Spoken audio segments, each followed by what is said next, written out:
ଶ୍ରୋତା ବନ୍ଧୁ ଆସନ୍ତୁ ଶୁଣିବା ଜାତକ କଥାରୁ କାହାଣୀଟି। କାହାଣୀର ନାଁଟି ହେଲା ଉଦ୍ଯୋଗ ବଳେ ସର୍ବସିଦ୍ଧି। ବହୁ ପୁରାତନ କାଳରେ ବୋଧିସତ୍ତ୍ୱ ନାମରେ ଗୋଟେ ଧନୀ ସାହୁକାର ପରିବାରରେ ଜନ୍ମଗ୍ରହଣ କରିଥିଲେ। ତାଙ୍କ ନାମ ସେତେବେଳେ ଥିଲା ଚୁଲକ ସେଠୀ। ଚୁଲକ ସେଠୀ ଥିଲେ ଖୁବ୍ ଦୟାଳୁ ଏବଂ ପରୋପକାରୀ। ତାଙ୍କର ଗୋଟିଏ ବିଶେଷ ଗୁଣ ଥିଲା, ସେଇଟା ହେଉଛି ଯେ କୌଣସି ଗୋଟିଏ ଜିନିଷର ଲକ୍ଷଣ ଦେଖି ତାର ଭଲମନ୍ଦ କଥା କହିପାରୁଥିଲେ। ଏପରିକି ମଣିଷର ଭାଗ୍ୟରେ ଆଗକୁ କ'ଣ ଅଛି ସେ କଥା ମଧ୍ୟ ସେ ଜାଣିପାରୁଥିଲେ। ଥରେ ବୋଧିସତ୍ତ୍ୱ ସହରର ରାସ୍ତାରେ ଏକାକୀ ଯାଉଥିଲା ବେଳେ ଗୋଟେ ମଲା ମୂଷା ବାଟରେ ପଡ଼ିଥିବାର ଦେଖିଲେ। ସେ ସେଠାରେ କିଛି ସମୟ ଅଟକି ଯାଇ ମୂଷାଟିକୁ ଭଲ ଭାବରେ ଚାହିଁଲେ। ତାଠାରେ କ'ଣ ଲକ୍ଷଣ ଦେଖିଲେ କେଜାଣି ମନେ ମନେ କହିଲେ, ଆରେ ଏ ତ ଗୋଟିଏ ଉତ୍ତମ ଲକ୍ଷଣଯୁକ୍ତ ମୂଷା। ୟାକୁ ଯଦି କେହି ଜଣେ ପରିଶ୍ରମୀ ଲୋକ ଉଠାଇ ନେବ ତେବେ ସେ ଖୁବ୍ ଧନ ଉପାର୍ଜନ କରିବ, ତାର ଭାଗ୍ୟ ବଦଳିଯିବ। ବୋଧିସତ୍ତ୍ୱଙ୍କ ପଛେ ପଛେ ଗୋଟେ ଦରିଦ୍ର ଯୁବକ ଯାଉଥିଲା। ସେ ବୋଧିସତ୍ତ୍ୱଙ୍କୁ ଆଗରୁ ଚିହ୍ନିଥିଲା ଏବଂ ତାଙ୍କ ବିଷୟରେ ଶୁଣିଥିଲା। ସେ ଭାବିଲା, ଏହି ମହାତ୍ମା ଯାହା କହନ୍ତି ତାହା କେବେ ମିଛ ହୁଏ ନାହିଁ। ମୁଁ ତ ଗୋଟିଏ ଦରିଦ୍ର ବେକାର ଯୁବକ, ମୋ ହାତରେ ଗୋଟିଏ ବୋଲି ପଇସା ନାହିଁ। ଏହି ମଲା ମୂଷାଟାକୁ ଉଠାଇ ନେଲେ ଯଦି ମୋର ଭାଗ୍ୟ ବଦଳିଯିବ ତେବେ ଥରେ କଥାଟାକୁ ପରୀକ୍ଷା ନ କରିବି କାହିଁକି? ଏଇ କଥା ଭାବି ସେ ମୂଷାଟିକୁ ହାତରେ ଉଠାଇ ନେଇଗଲା। ଯୁବକଟି ମଲା ମୂଷାଟିକୁ ହାତରେ ଧରି ଗୋଟେ ଦୋକାନୀ ତାହା ଦେଖିଲା। କହିଲା, ଭାଇ, ଏ ମଲା ମୂଷାଟାକୁ ନେଉଛ କ'ଣ କରିବ? ଯୁବକ କହିଲା, ଏଟିକୁ ନେଉଛି ବିକ୍ରି କରିବାକୁ। ଦୋକାନୀ କହିଲା, ଭଲ କଥା, ମୁଁ ତୁମକୁ ଗୋଟିଏ ପଇସା ଦେଉଛି, ସେଇଟିକୁ ମୋତେ ଦେଇଦିଅ, ମୁଁ ମୋର ପୋଷା ବିଲେଇ ପାଇଁ ନେବି। ଯୁବକଟି ଦୋକାନୀଠାରୁ ଗୋଟେ ପଇସା ନେଇ ତା ହାତକୁ ମଲା ମୂଷାଟିକୁ ବଢ଼ାଇଦେଲା। ହାତକୁ ଗୋଟିଏ ପଇସା ଆସିଯିବାରୁ ସେ ବହୁତ ଖୁସି ହେଇଗଲା। ସେ ଭାବିଲା, ଚୁଲକ ସେଠୀ ଯାହା କହିଥିଲେ ତାହା ଠିକ୍ ହେଲା। ଏବେ ସଙ୍ଗେ ସଙ୍ଗେ ଗୋଟିଏ ପଇସା ଆସିଗଲା। ଏହାକୁ ଠିକ୍ ଭାବରେ ଖର୍ଚ୍ଚ କଲେ ତାର ଭାଗ୍ୟ ନିଶ୍ଚୟ ବଦଳିଯିବ। ଯୁବକ ଜଣକ ପଇସାକର ଗୁଡ଼ କିଣିଲା। ଘରୁ ମାଠିଆଟିଏ ଆଣି ମାଠିଆରେ ପାଣି ଆଣି ସେଥିରେ ଗୁଡ଼ତକ ଗୁଳାଇ ସର୍ବତ ତିଆରି କଲା। ତାକୁ ନେଇ ବଣ ଧାରରେ ଗୋଟେ ଗଛ ତଳେ ବସିଗଲା। ବଣରୁ କାଠୁରିଆମାନେ କାଠ ମୁଣ୍ଡାଇ ଫେରୁଥିଲେ। ଶୋଷରେ ସେମାନଙ୍କର ହସା ଉଡ଼ି ଯାଇଥିଲା। ଯୁବକ ସେମାନଙ୍କୁ ଗିଲାସେ ଲେଖାଏଁ ସର୍ବତ ପିଇବାକୁ ଦେଲା। କାଠୁରିଆମାନେ ଖୁସି ହୋଇ ଗଲାବେଳେ ତାକୁ ଖଣ୍ଡିଏ ଲେଖାଏଁ କାଠ ଦେଇଗଲେ। ଯୁବକଟି ସବୁଯାକ କାଠକୁ ବିଡ଼ା ବାନ୍ଧି ନେଇଗଲା। ସେ ସବୁକୁ ବଜାରରେ ବିକି କିଛି ପଇସା ପାଇଲା। ତା ପରଦିନ ସେ ସେଇ ପଇସାରେ ଅଧିକ ଗୁଡ଼ କିଣିଲା। ସେଥିରେ ସର୍ବତ ତିଆରି କରି ପୁଣି ଯାଇ ବଣ ଧାରରେ କାଠୁରିଆମାନଙ୍କ ଫେରିବା ବାଟରେ ବସିଗଲା।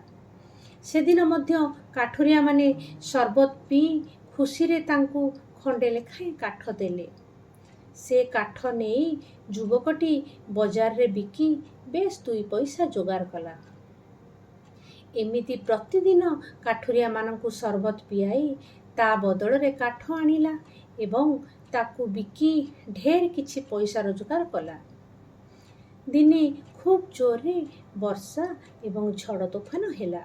ସେହି ତୋଫାନରେ ରାଜାଙ୍କ ବଗିଚାର ଅନେକ ଗଛ ଉପୁଡ଼ି ପଡ଼ିଲା। ତାହା ଦେଖି ବଗିଚାର ମାଳି ମୁଣ୍ଡରେ ହାତ ଦେଇ ବସି ପଡ଼ିଲା। କାରଣ ରାଜାଙ୍କର ଆଦେଶ ତୁରନ୍ତ ବଗିଚା ସଫା କରିବାକୁ ହେବ। ମାଳି ବିଚାରା ଏକୁଟିଆ କେତେ କାମ କରିବ? ଯୁବକଟି ବୁଲୁ ବୁଲୁ ବଗିଚାରେ ମାଳିଟି ଦୁଃଖରେ ମୁଣ୍ଡ ହାତ ଦେଇ ବସିଥିବାର ଦେଖିଲା। ତାର ଦୁଃଖ କଥା ଶୁଣି କହିଲା, ଭାଇ, ଚିନ୍ତା କର ନାହିଁ, ମୁଁ ତୁମ କାମରେ ସାହାଯ୍ୟ କରିବି। ଯୁବକଟି ଏହାପରେ କିଛି ପଇସା ନେଇ ଗୁଡ଼ିଆ ଦୋକାନରୁ ଭଲ ଭଲ ମିଠେଇ କିଣି ଆଣିଲା। ତାପରେ ଖେଳ ପଡ଼ିଆକୁ ଗଲା। ସେଠାରେ ପିଲାମାନେ ଖେଳୁଥିଲେ। ସେ ସମସ୍ତଙ୍କ ମଧ୍ୟରେ ମିଠେଇ ତକ ବାଣ୍ଟି ଦେଲା। ପିଲାମାନେ ମିଠେଇ ଖାଇ ଖୁସିରେ ଡେଇଁବାକୁ ଲାଗିଲେ ଏବଂ ତାପରେ ସେ ସବୁ ପିଲାଙ୍କୁ ରାଜାଙ୍କ ବଗିଚାକୁ ଡାକି ଆଣିଲା। କହିଲା, ପିଲାମାନେ, ଇଏ ମାଳିଟି ବିଚାରା ଦୁଃଖରେ ବସିଛି। ବିଚାରା ବଗିଚା ସଫା ନହେଲେ ତା ଚାକିରି ରହିବ ନାହିଁ। ତାକୁ ଟିକିଏ ତା କାମରେ ସାହାଯ୍ୟ କର। ପିଲାମାନେ ଖୁସିରେ ହୋ ହଲ୍ଲା କରି କାମରେ ଲାଗିଗଲେ। ମାଳି ଓ ଯୁବକ ମିଶି କୁରାଢ଼ୀ କଟୁରୀ ଧରି ଡାଳ ଗଛକୁ କାଟି ଛୋଟ ଛୋଟ ଖଣ୍ଡ କରିଦେଲେ। ପିଲାମାନେ ସେଗୁଡ଼ିକୁ ଆଣି ବଗିଚା ବାହାର ରାସ୍ତା କଡ଼ରେ ଜମେଇ ଦେଲେ। ବେଶ୍ ବଗିଚା ସଫା ହେଇଗଲା। ଯୁବକ ସେହି ପିଲାମାନଙ୍କୁ ଆଉ କିଛି ମିଠେଇ ଦେଇ ସେମାନଙ୍କୁ ଧନ୍ୟବାଦ ଜଣାଇ ବିଦା କରିଦେଲା। ମାଳି ଖୁସି ହୋଇ ଯୁବକକୁ କହିଲା, ଭାଇ, ତୁମେ ମୋର କେତେ ଉପକାର କଲ। ମୋ ଚାକିରି ବଞ୍ଚେଇ ଦେଲ। ଏବେ ମୁଁ ତୁମକୁ କ'ଣ ଦେବି କୁହ? ଯୁବକ କହିଲା, ମୁଁ ତୁମଠାରୁ କିଛି ଚାହେଁ ନାହିଁ। ଏଇ କାଠଗୁଡ଼ିକ ମୋତେ ଦେଇପାରିବ? ମାଳି ସେଥିରେ ରାଜି ହୋଇଗଲା। ତା ପରଦିନ ଦଳେ କୁମ୍ଭାର ସେଇ ବାଟେ ବଣକୁ ଯାଉଥିଲେ କାଠ ପାଇଁ। ବଣରୁ କାଠ ଆଣିଲେ ହାଣ୍ଡି ପୋଡ଼ିବେ। ସେମାନେ ଦେଖିଲେ ରାସ୍ତା କଡ଼ରେ ଗୁଡ଼ାଏ କାଠ ଜମା ହୋଇଛି। ତା ପାଖରେ ଯୁବକଟିଏ ଠିଆ ହୋଇଛି। ସେମାନେ ଯୁବକକୁ ପଚାରିଲେ, ଭାଇ, ଏ କାଠ ତୁମର? ଆମେ ପଇସା ଦେଇ ଏ କାଠ କିଣି ନେବାକୁ ଚାହୁଁଛୁ। ଯୁବକ ଖୁସି ହୋଇ ସେମାନଙ୍କ କଥାରେ ରାଜି ହେଲା। କାଠତକ ବିକି ବେଶ୍ କିଛି ପଇସା ପାଇଲା। ପରଦିନ ଯୁବକ ଶୁଣିଲା 2 ଦିନ ପରେ ଦଳେ ଘୋଡ଼ା ବେପାରୀ ସହରକୁ ଆସୁଛନ୍ତି ଘୋଡ଼ା କିଣିବାକୁ। ସେମାନେ ପ୍ରାୟ 500 ଘୋଡ଼ା ଆଣୁଛନ୍ତି। ସେମାନଙ୍କ ପାଇଁ ପ୍ରଚୁର ଘାସ ଦରକାର। ସେ ତହୁଁ ସେଦିନ ଢେର କିଛି ଗୁଡ଼ କିଣି ସେଥିରେ ସରବତ ତିଆରି କରି ଘାସ କଟାଳିମାନେ ଘାସ ବୋଝ ଧରି ଫେରୁଥିବା ବାଟରେ ବସି ରହିଲା। ଘାସ କଟାଳି ଦିନ ଯାକର ପରିଶ୍ରମ ଶେଷରେ ହାଲିଆ ହୋଇ ଘାସ ବୋଝ ଧରି ଫେରୁଥିଲା ବେଳେ ସରବତ ପିଇ ଖୁସି ହୋଇଗଲେ। ସେମାନେ କହିଲେ, ଭାଇ, ଶୋଷରେ ତଣ୍ଟି ଫାଟି ଯାଉଥିଲା। ତୁମେ ଆମ ଜୀବନ ବଞ୍ଚାଇଲ। ତୁମକୁ ଆମେ କ'ଣ ଦେବୁ କୁହ? ଯୁବକ କହିଲା, ମୋର ଗୋଟିଏ ଅନୁରୋଧ। କାଲିଠାରୁ ତୁମେ ଘାସ ଆଉ କାହାକୁ ନ ଦେଇ ସବୁଯାକ ମୋତେ ଦେଇଦେବ। ମୁଁ ପଇସା ଦେଇ କିଣି ନେବି। ମୁଁ ଯେତେ ଦିନ ଚାହିଁବି ଘାସ କେବଳ ମୋତେ ହିଁ ବିକ୍ରି କରିବ। ଘାସ କଟାଳିମାନଙ୍କର ଏଥିରେ ନାରାଜ ହେବାର କିଛି ନଥିଲା। ସେମାନେ ଭାବିଲେ, ଚାରିଆଡ଼େ ବୁଲି ବୁଲି ଘାସ ବିକିବା ଅପେକ୍ଷା ଜଣେ ଲୋକକୁ ଗୋଟିଏ ଜାଗାରେ ସବୁ ଘାସ ବିକିଦେବା ଭଲ। 2 ଦିନ ପରେ ସତକୁ ସତ ଦଳେ ଘୋଡ଼ା ବେପାରୀ ପ୍ରାୟ 500 ପର୍ଯ୍ୟନ୍ତ ଘୋଡ଼ା ଆଣି ସହରରେ ପହଞ୍ଚିଲେ। ସେମାନଙ୍କ ପାଇଁ ପ୍ରଚୁର ଘାସ ଦରକାର ହେଲା। ଯୁବକଟି ପୂର୍ବ ଜବାବ ଅନୁଯାୟୀ ଘାସ କଟାଳିମାନଙ୍କଠାରୁ ସବୁ ଘାସ କିଣି ଆଣି ନିଜର କିଛି ଲାଭ ରଖି ଘୋଡ଼ା ବେପାରୀଙ୍କୁ ବିକ୍ରି କଲା। 7 ଦିନ ପର୍ଯ୍ୟନ୍ତ ଏହି ବେପାର ଚାଲିଲା। ଏହାଦ୍ୱାରା ଯୁବକଟି ହାତକୁ ଢେର କିଛି ପଇସା ଆସିଗଲା। ସେ ଏବେ ଆଉ ପୂର୍ବ ଭଳି ଦରିଦ୍ର ହୋଇ ରହିନାହିଁ।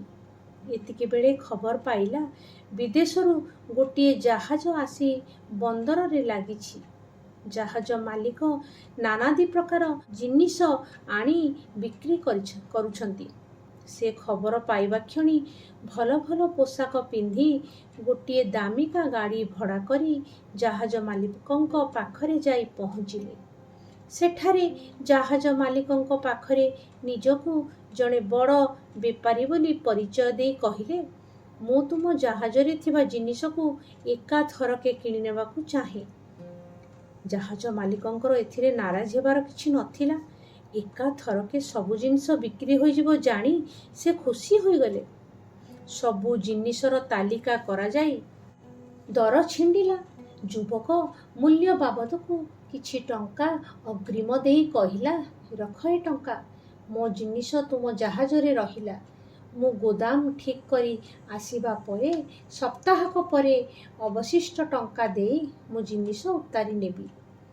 ଜାହାଜ ମାଲିକ ଯୁବକକୁ ସଲାମ କରି ବିଦାୟ ଦେଲେ। ବନ୍ଦରରେ ଜାହାଜ ଲାଗିଥିବା ଖବର ଶୁଣି ଅନ୍ୟ ବେପାରୀମାନେ ମଧ୍ୟ ଧାଇଁଲେ। ଜାହାଜ ମାଲିକ କହିଲେ, ମୋର ସବୁ ଜିନିଷ ବିକ୍ରି ହୋଇଯାଇଛି। ଜଣେ ଖୁବ୍ ବଡ଼ ବେପାରୀ ସବୁତକ ଜିନିଷ ଏକାବେଳକେ କିଣି ନେଇଛନ୍ତି। ବେପାରୀମାନେ ଏ କଥା ଶୁଣି ଆଶ୍ଚର୍ଯ୍ୟ ହୋଇଗଲେ। ଏମିତି ଗୋଟିଏ ବଡ଼ ବେପାରୀ କିଏ ଅଛି ଯେ ସେ ଏକାବେଳକେ ପୁରା ଜାହାଜର ଜିନିଷ କିଣିନେଲା? ଯୁବକଟି ସେତେବେଳେ ବନ୍ଦର ନିକଟରେ ଗୋଟେ ଦାମିକା ତମ୍ବୁ ପକାଇ ବସିଥାଏ। ବାହାରେ ସୁନ୍ଦର ବେଶ ପୋଷାକ ପିନ୍ଧାଇ ଦରୁଆନ୍ଟିଏ ରଖିଥାଏ। ତାଙ୍କୁ କହିଥାଏ, ଯିଏ ଆସିବ ତାଙ୍କୁ କହିବ ମାଲିକ ଭିତରେ ଅଛନ୍ତି, ଜଣ ଜଣ କରି ଯାଇ ସାକ୍ଷାତ କର। ବେପାରୀମାନେ ଖବର ପାଇ ସେଇ ତମ୍ବୁ ପାଖରେ ଯାଇ ପହଞ୍ଚିଲେ। ଦରୁଆନ୍ଠାରୁ ଅନୁମତି ନେଇ ଜଣ ଜଣ କରି ତମ୍ବୁ ଭିତରକୁ ଯାଇ ଯୁବକକୁ ସାକ୍ଷାତ କଲେ। ଯୁବକର କଥାବାର୍ତ୍ତା, ବେଶ ପୋଷାକ, ବସିବା ଆସନ ଦେଖି ଭାବିଲେ, ଏ ନିଶ୍ଚୟ ଗୋଟିଏ ଲକ୍ଷପତି ବ୍ୟବସାୟୀ। ଯିଏ ଯେଉଁ ଜିନିଷ କିଣିବାର କଥା ତାଲିକା କରି ଯୁବକ ସହିତ ଦରଦାମ କଷିଲା। ସେହି ଅନୁସାରେ ସମସ୍ତେ ଆଗତୁରା ଟଙ୍କା ଦାଖଲ କରିଦେଲେ। ଯୁବକ ନିଜର ଲାଭ ଟଙ୍କାତକ ରଖି ଅବଶିଷ୍ଟ ମୂଳ ଟଙ୍କାତକ ନେଇ ଜାହାଜର ମାଲିକଙ୍କୁ ଦେଇଦେଲା। ସାଙ୍ଗେ ସାଙ୍ଗେ ତଳକୁ ମାଲ ଖଲାସ ହୋଇଗଲା। ବେପାରୀମାନେ ନିଜ ନିଜର ଜିନିଷ ଗାଡ଼ିରେ ଲଦି ନେଇ ଚାଲିଗଲେ। ଯୁବକ ଏବେ ଜଣେ ଲକ୍ଷପତି ପାଲଟିଗଲା। ତାର ଆଉ ଅଭାବ ରହିଲା ନାହିଁ। ବାରାଣାସୀ ସହରରେ ସେ ନିଜ ପାଇଁ ଘର କିଣିଲା, ଚାକର ଚାକରାଣୀ ରଖିଲା। ହେଲେ ସେ ଚୁଲକ ସେଟ୍ଟିଙ୍କ କଥା ଭୁଲି ନଥାଏ। ସେ ଦିନେ ବାହାରିଲା ତାଙ୍କ ସହିତ ଦେଖା କରିବାକୁ। ସାଙ୍ଗରେ ନେଲା ଉପହାର ସ୍ୱରୂପ 1,00,000 ଟଙ୍କାର ଏକ ଥଳି।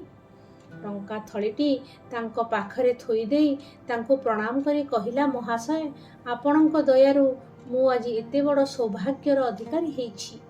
ଆପଣଙ୍କ କଥାଟିକୁ ମାନି ମୁଁ ଆଜି ଏ ସହରରେ ଜଣେ ବିଶିଷ୍ଟ ଧନୀ ବ୍ୟକ୍ତି। ଦୟାକରି ଗ୍ରହଣ କରନ୍ତୁ ମୋର ଏ ସାମାନ୍ୟ ଉପହାର। ବୋଧିସତ୍ତ୍ୱ ସେ ଟଙ୍କା ତାକୁ ଫେରାଇ ଦେଲେ। କହିଲେ, ମନୁଷ୍ୟ ନିଜର ବୁଦ୍ଧି ଏବଂ ଶ୍ରମ ବଳରେ ବଡ଼ ହୋଇଥାଏ। ଉଦ୍ଯୋଗୀ ଲୋକ ଉପରେ ଭାଗ୍ୟଦେବୀ ସବୁବେଳେ ପ୍ରସନ୍ନ ହୋଇଥାନ୍ତି। ଭାଗ୍ୟଦେବୀ ତୁମ ଉପରେ ସନ୍ତୁଷ୍ଟ ହୋଇଛନ୍ତି। ଇଏ ଧନ ତୁମର। ବୋଧିସତ୍ତ୍ୱଙ୍କର ଗୋଟିଏ ମାତ୍ର କନ୍ୟା ଥିଲା। ତାର ବିବାହ ବୟସ ହୋଇଯାଇଥିଲା। ବୋଧିସତ୍ତ୍ୱ ସେଇ ପରିଶ୍ରମୀ ଓ ବୁଦ୍ଧିମାନ ଯୁବକ ସହିତ ନିଜ କନ୍ୟାକୁ ବିବାହ କରାଇଲେ।